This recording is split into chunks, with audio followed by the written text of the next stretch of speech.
All right. On Tuesday, wait.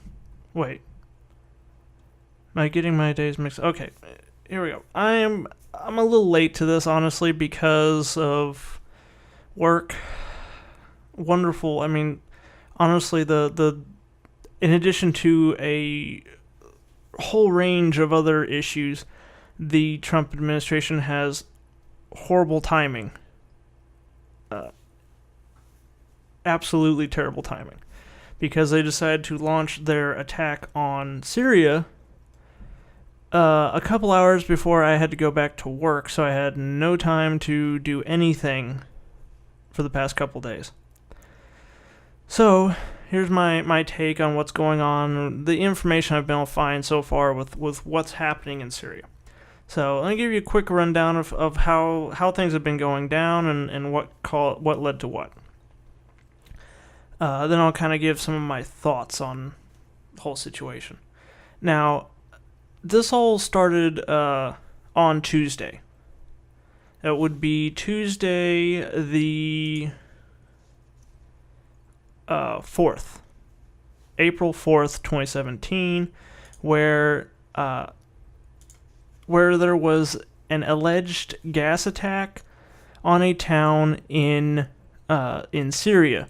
Now, this attack, again, allegedly killed a total of 87 people, 31, and among them, including 31 children and 20 women. Now, I'm saying claimed and alleged and things like that a lot because, you know, if as some of you may remember when we attacked another nation before, when we invaded Iraq.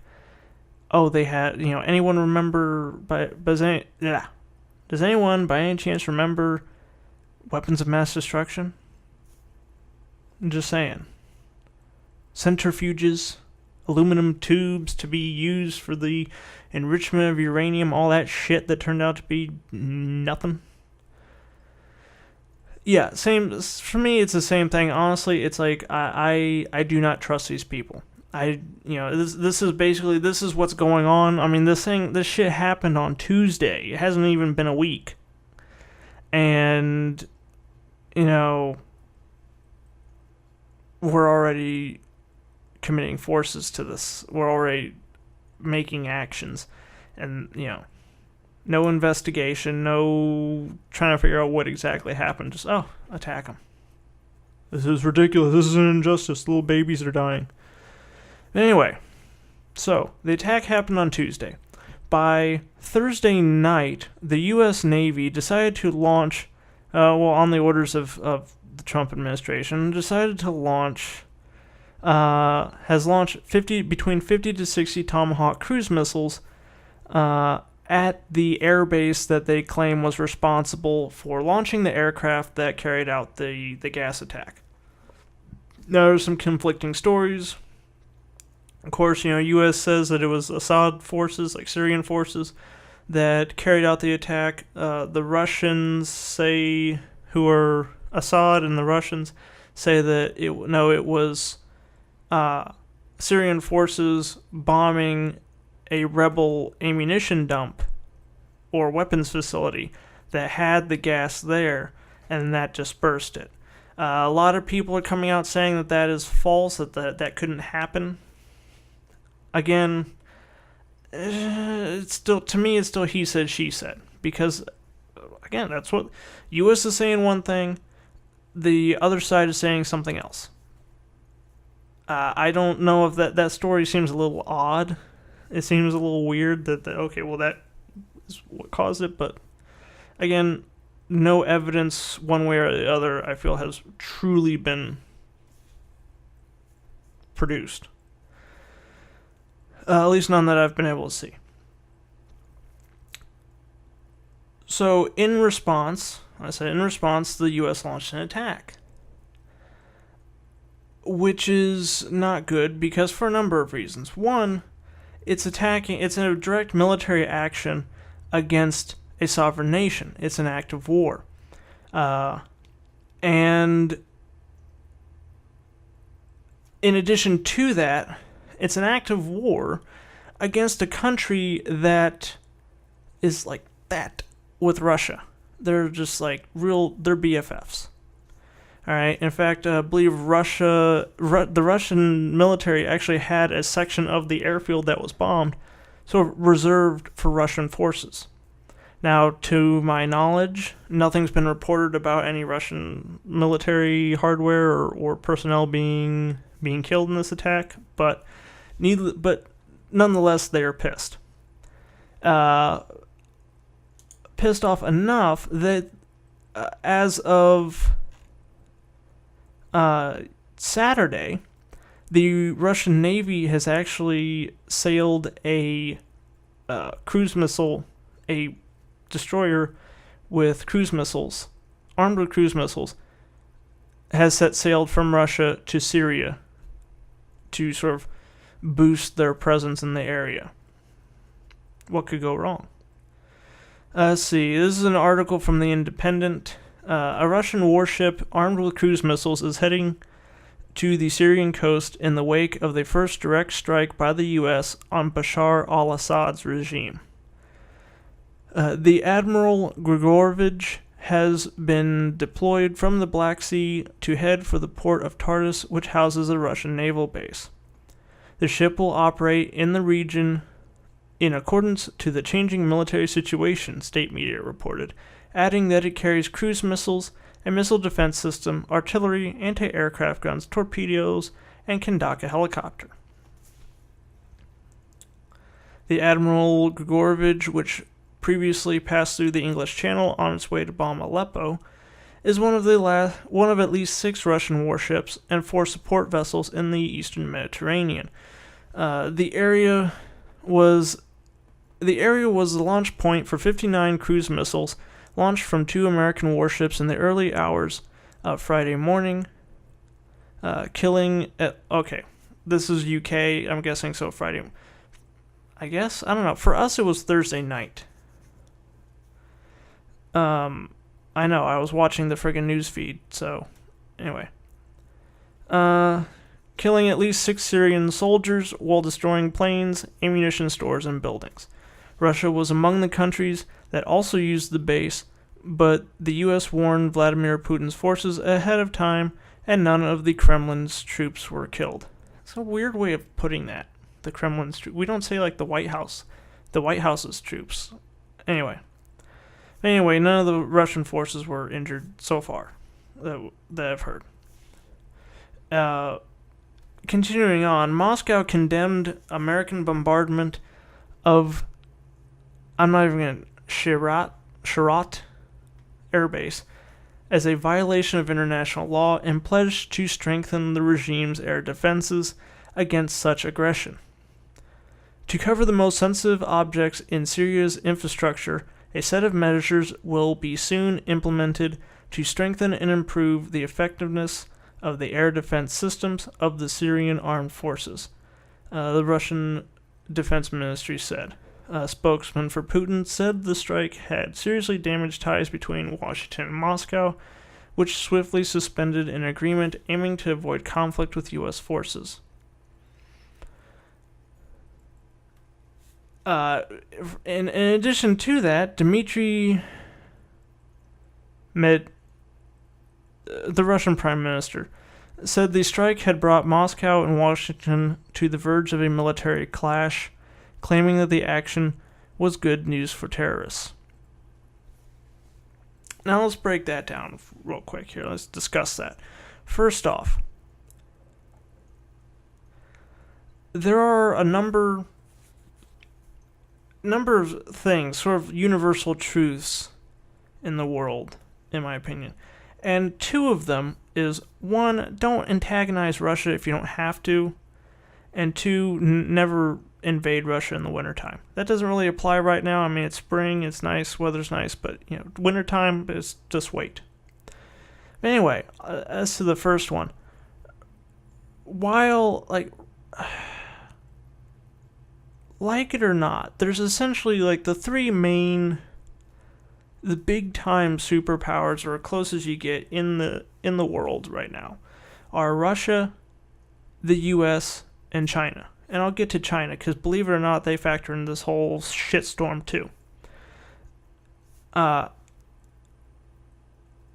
it's one of those things, it's like, okay, it's one thing, not that we should be doing it at all, but it's one thing when you go and piss off smaller countries that really can't do much to you.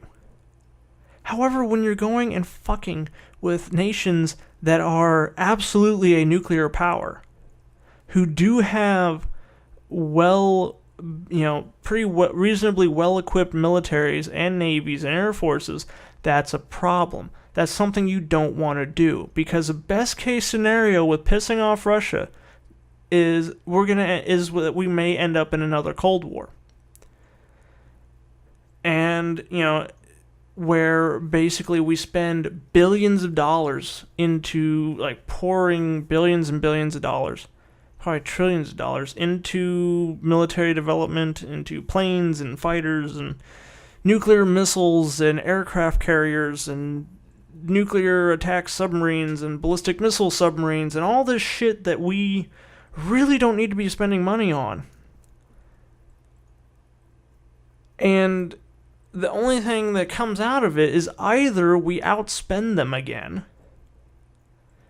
or, which might be a problem considering we're already, fighting I don't know how many wars. We've got Afghanistan, we've got Iraq, we've got shit going on in Libya, we've got some little things going on in Syria, we've got drone attacks and everything going. So on top of that, now we're going to get stuck into another arms race, which honestly, that was a concern I had with Hillary Clinton.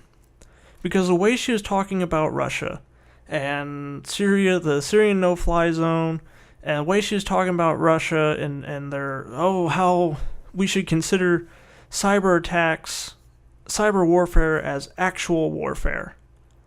Okay, this sounds like we're going to get into fucking World War III here. Or at the very least, again, another Cold War. So, and that's the thing, it's like we don't need to be doing that, okay? So, like I said, best case scenario, Cold War Part 2. Worst case scenario, honestly, World War III.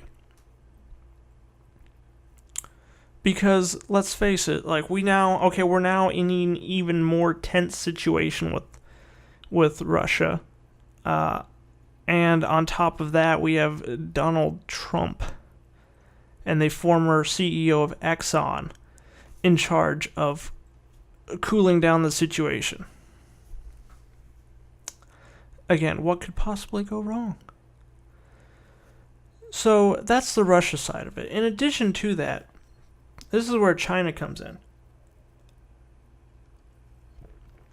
This is a little bit of extra info that I came across. I said, okay, U.S. attacking Syria. Got a lot of people worked up, including North Korea.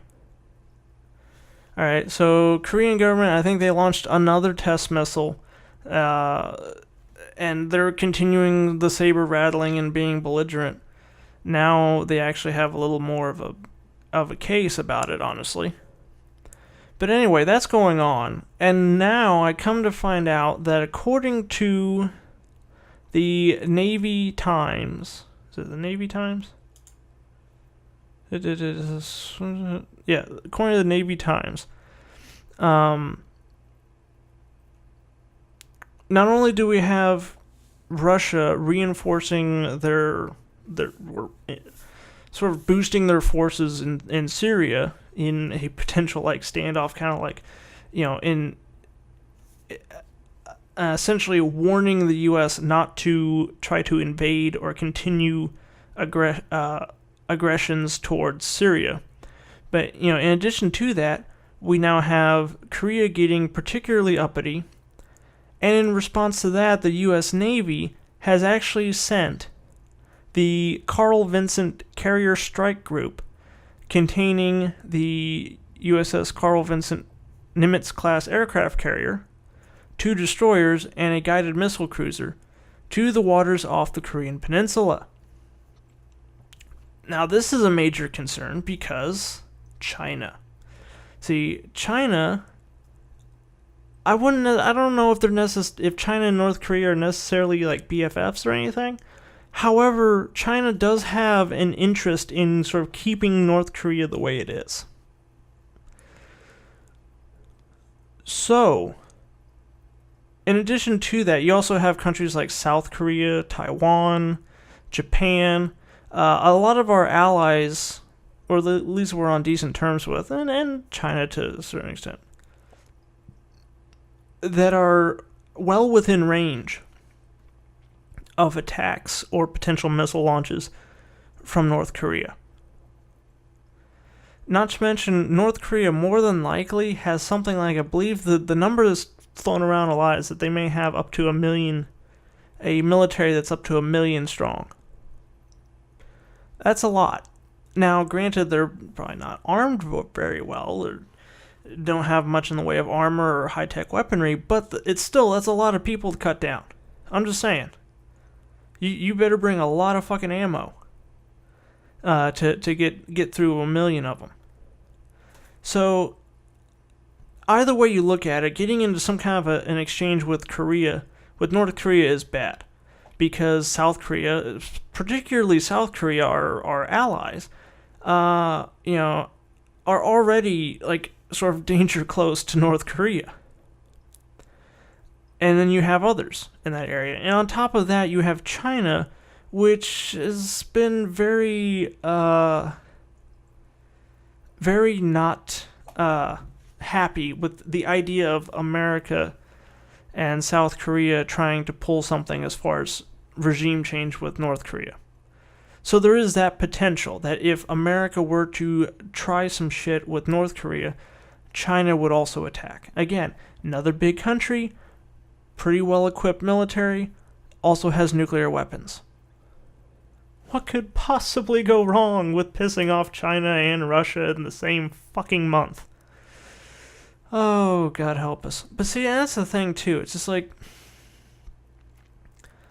it's one of my biggest concerns with the current administration, is that it reminds me, this kind of situation, it reminds me, like, we have a lot of things. We have the Russia thing, we've got the Syria thing, we've got the North Korea thing, and we got, connected to that, we got the China thing. And all of these situations need to be handled delicately and carefully. Like, for instance, there was a thing with the last gas attack, with Obama in Syria in 2013. Again, allegedly, Bashar al-Assad's forces used chemical weapons against rebel forces in a town, and the U.S. condemned it. Or I think before it, there's this saying about, oh, this is a red line in the sand, don't you dare cross it. Chemical weapons was crossing it. So then, what happened was that, okay, the red line in the sand was crossed, but they didn't react. They didn't attack Syria because of Russia and because of, various other issues that made that situation kind of delicate. So the Obama administration, like John Kerry, as Secretary of State at the time, was going back and forth with Russia and with Syria, and they worked out a deal for Assad to surrender his chemical weapons. Like, okay, well, it's just like, I believe the story is that Kerry was just like, was asked, like, is there anything that we could do, that Assad could do, that would keep the U.S. from attacking? Anything at all? And he's like, well, I mean, they're not going to go for it, but if they were to just, like, turn over all their chemical weapons, and they're just like, here you go, take them. Didn't even let him finish the sentence. Just like, oh, here you go, here they are. Come pick them up. We'll tie them, we'll leave them by the curb for you. And that's what kind of staved off that becoming a bigger thing. And, now we've got this, and now Trump's not even waiting. He's just attacking. But I said that didn't happen. The attack didn't happen last time. And they tried to find a way, even though they kind of made, like, this big show of, oh, we're going to attack if you do this or whatever. Even though they made that big kind of show about it, they were still reluctant to attack and tried to found a way out of it. Because had they gone through with it, it would have been potentially been a disaster. So like I said, number of delicate situations here, and it kind of reminds me of a movie. It reminds me of the movie 13 Days, which was one is about the Cuban Missile Crisis. And watching that movie made me realize, like, in the past, like, how so close that we've come to nuclear war with the Soviets. And how close we came to that becoming spinning out of control into something horrifically bad for everyone. And it was only due to some very intricate and very careful political moves or diplomatic moves that diffused that situation. Allowed everyone to save face, it allowed people to get, both sides to get what they wanted, and it averted World War III. I highly recommend you go see that movie, because that's one of those things, like, after watching something like that, the idea of, having someone like Donald Trump and Mike Pence in charge of our government during times like that takes on a whole new level of scary. Because that could have turned out so much worse than it did. And this could turn out badly.